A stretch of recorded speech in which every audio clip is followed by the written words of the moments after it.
Hello, Seiiti Arata. The suffering you're feeling right now is optional. You can decrease your suffering right now. Just change the way you think about your pain. And even if it just seems to be hurting you, the pain you feel right now is not entirely negative, as the pain may be warning you of something important that needs to be changed. Suffering is a low conscious state of mind. When you become aware that unwanted and unforeseen events are also part of life, then you automatically decrease your suffering. Ignoring the existence of the unwanted is a low level of awareness.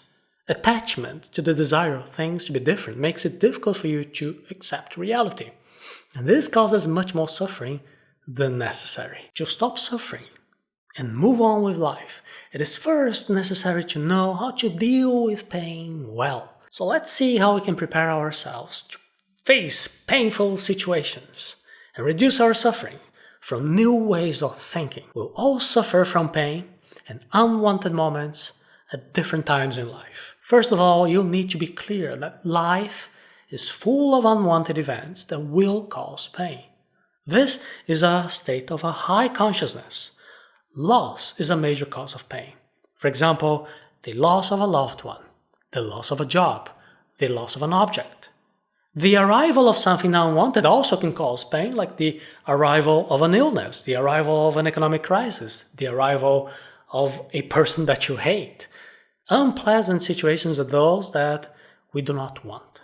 And therefore, one of the ways to have less unpleasant situations in your life is to let go of desire. If you're less attached to wishes and things are different than they are, then you face less suffering. Now, why is it important to be clear that life is full of unpleasant situations? Because this clarity helps you to accept that some desired events will not happen and some unwanted events are going to happen. Something good can cease to exist and something bad could arrive.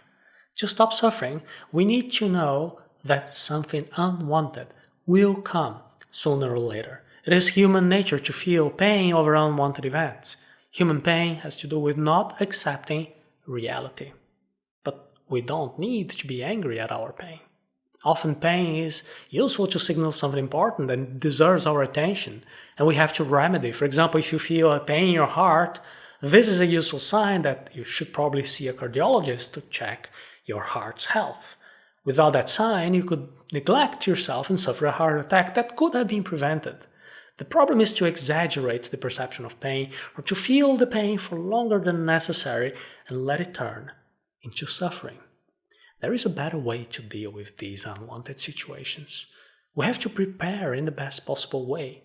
We can see the unwanted as a challenge to overcome, and for that, we need to develop and learn to deal with pain well. However, we often do the opposite, don't we? Instead of handling pain well, we amplify the pain, and so we bring more suffering to ourselves. We suffer when we don't accept reality. Suffering increases when we do not accept reality. For example, we don't accept reality when we say, this can't be happening to me. This is not fair. This is wrong. This shouldn't have happened. When we encounter an unwanted event, we first experience denial. Denial is an attempt to escape reality and not accepting reality. However, denial does not work to change reality. The reality does not change because of our denial, and then we realize denial has not improved our reality, and then anger comes. And anger comes when we start to complain, to curse, to escalate nervousness in the face of the unwanted situation. However, anger does not work to change reality. And as the anger didn't work either, hope comes. We hope that somehow things will change and improve. However, hope alone does not work to change reality. And as hope didn't work to change reality either, disappointment comes and we feel emptiness and sadness, a feeling of helplessness. However, disappointment does not work to change reality either.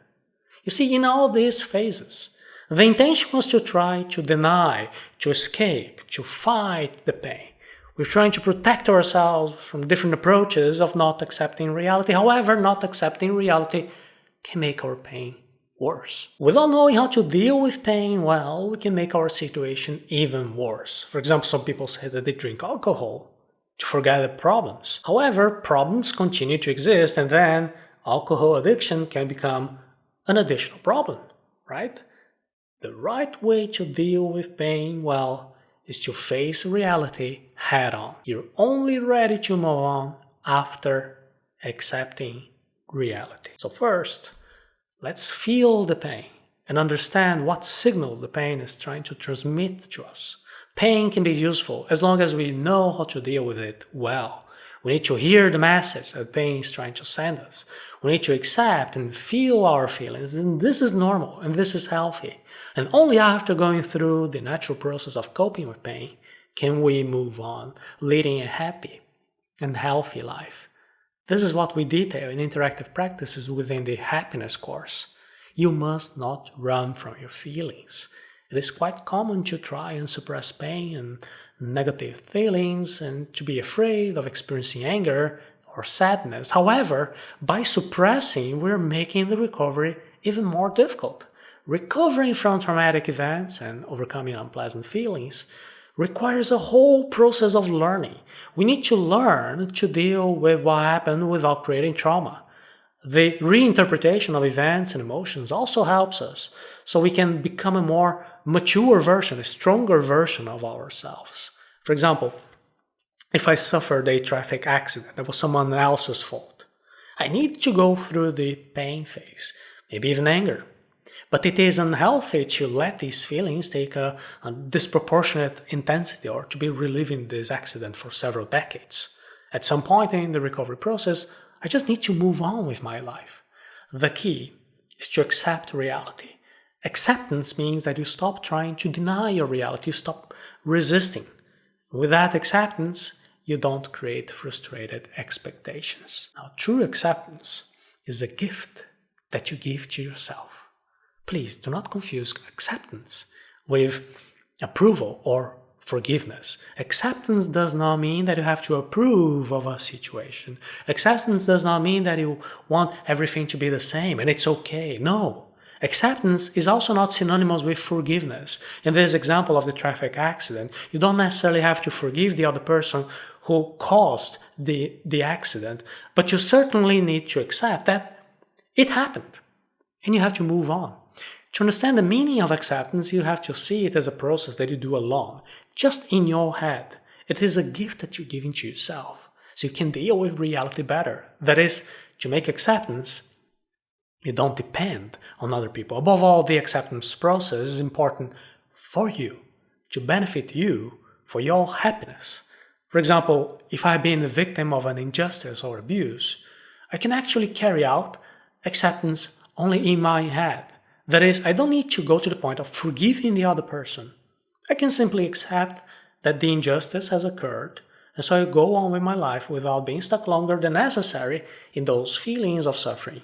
I am prepared to accept when I realize that it no longer makes sense to be continuing to spend so much time and energy relieving all those painful emotions. To know how to stop suffering.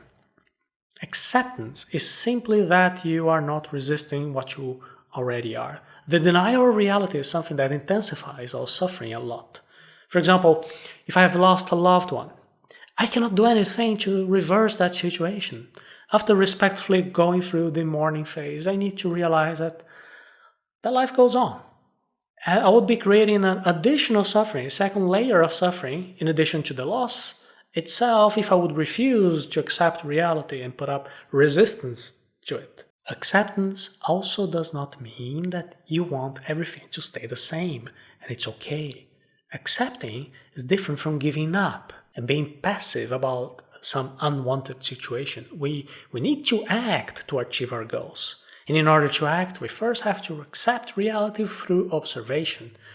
You cannot act to change things without first observing and understanding things as they are. So because of all that, we can say that acceptance is powerful. Just try it.